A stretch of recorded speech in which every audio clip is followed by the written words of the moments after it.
Hop là! Bonjour et bienvenue dans cette vidéo consacrée à la mesure de conductivité dans nos installations frigorifiques. Nous allons voir 3 applications.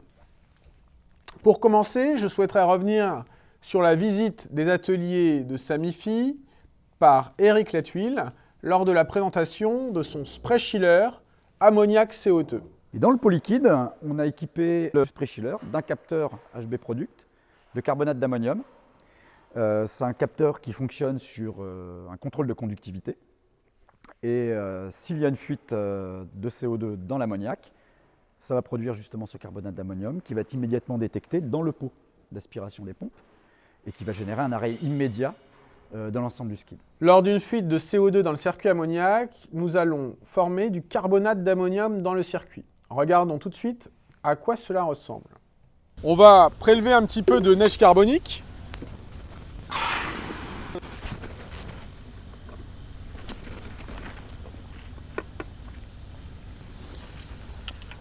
Pour le prélèvement d'ammoniac, on va utiliser un masque à cartouche pour se protéger.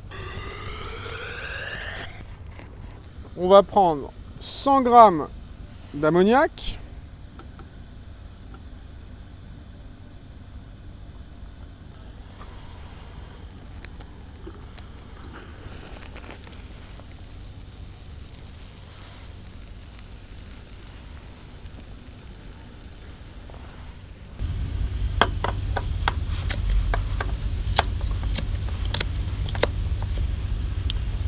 Ici, nous voyons les cristaux de carbonate d'ammonium.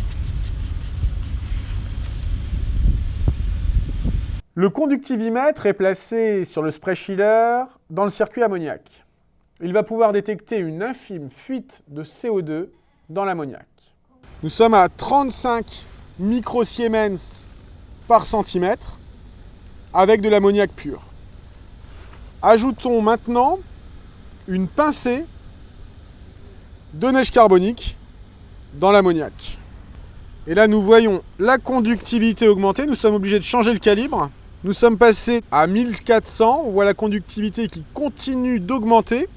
Le deuxième skid qui nous a été présenté dans les ateliers de Samifi était équipé d'un échangeur tubé calandre de chez HS Couleur.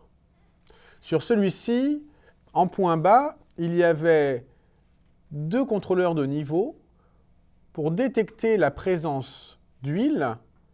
Regardons tout de suite la présentation du skid par Éric Lathuile. En bas, vous allez avoir un échangeur multitubulaire qui va permettre de produire donc l'eau glacée. Et juste au-dessus, on va avoir la bouteille séparatrice liquide et la ligne d'aspiration compresseur. C'est livré avec un pied, et donc un pied généreusement dimensionné pour la récupération d'huile. Bah oui, bien évidemment. Donc ça, ils y ont pensé.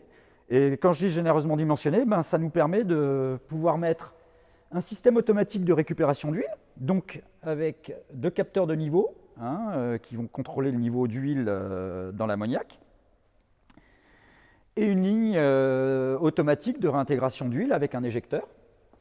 Sur ce type de skid, on utilise de l'huile non miscible avec l'ammoniac. La masse volumique de l'huile est plus importante que celle de l'ammoniac. Elle se retrouve donc en point bas de l'installation. Ces contrôleurs de conductivité voient donc la conductivité changer quand ils sont en présence d'ammoniac ou d'huile. Je vous propose de réaliser une deuxième expérience pour découvrir la variation de conductivité entre l'ammoniac et l'huile. Donc nous allons ajouter progressivement de l'huile minérale dans l'ammoniac. La masse volumique de l'huile minérale est plus importante que l'ammoniac liquide. Et nous voyons donc la conductivité chuter en présence d'huile minérale. Pour conclure cette vidéo, je vous propose une dernière application un petit peu plus conventionnelle sur la mesure de conductivité. La conductivité, c'est la capacité d'un fluide à transmettre un courant électrique. C'est l'inverse de la résistivité. L'eau distillée ou déminéralisée a une conductivité très faible, contrairement à l'eau de mer chargée en sel qui est beaucoup plus conductrice. Sur nos tours de refroidissement, l'eau s'évapore, les minéraux se concentrent dans le circuit hydraulique, entraînant l'encrassement de nos échangeurs. C'est pourquoi nous avons un conductivimètre qui mesure la conductivité de l'eau et qui va piloter une électrovanne de déconcentration quand la conductivité dépasse un certain seuil. Regardons une dernière expérience de mesure de conductivité avec de l'eau de source et une pincée de sel. Nous allons mesurer la conductivité de l'eau de source. Nous sommes à 600 microsiemens par centimètre. Ajoutons maintenant